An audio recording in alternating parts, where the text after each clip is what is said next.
경제뉴스 픽해서 전해드리는 강성규의 픽. 오늘 첫 번째 키워드 확인할까요? 직장인의 평균 대출액은? 여러분은 대출 얼마나 받으셨나요?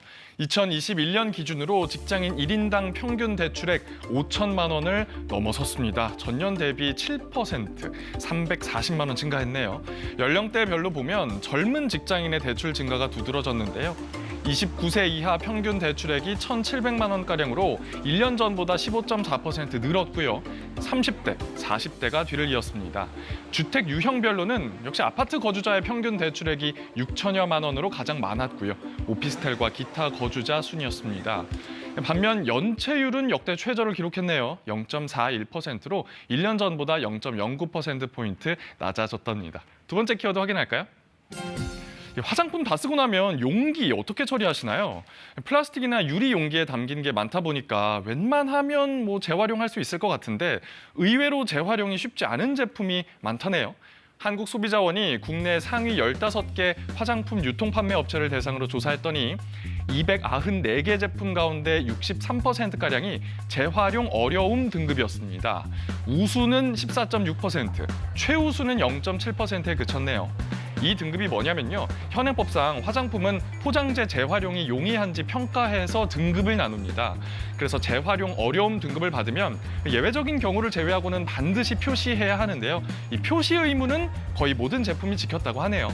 소비자원은 자원 재순환을 위해 재활용 가능한 용기로 바꾸는 친환경 경영을 강화해달라고 업체에 권고할 예정입니다.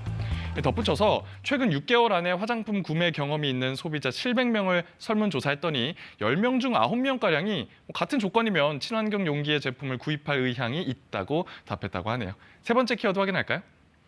결항 사태의 달랑 문자 한 통. 지난 1월 설 명절 기간 폭설과 강풍으로 제주공항 등에서 대규모 결항 사태가 있었죠. 그런데 당시 제주항공과 티웨이, 에어부산은요. 기상 악화로 인한 결항이란 안내 문자 한 통 보내곤 향후 탑승 계획이나 문자 메시지 재안내 시점 같은 건 제대로 고지하지 않았답니다.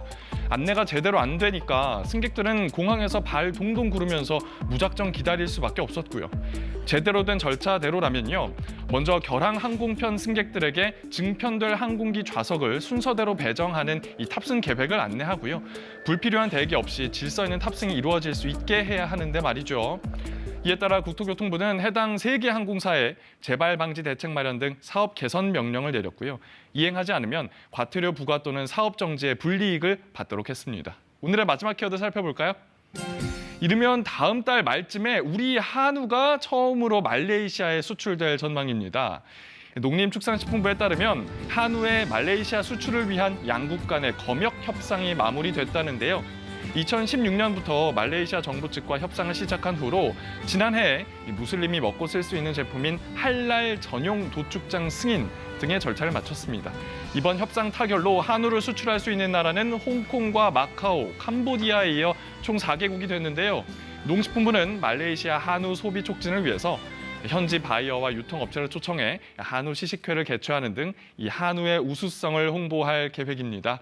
우리 한우 쭉쭉 뻗어나가길 바랍니다. 지금까지 강성규의 픽이었습니다.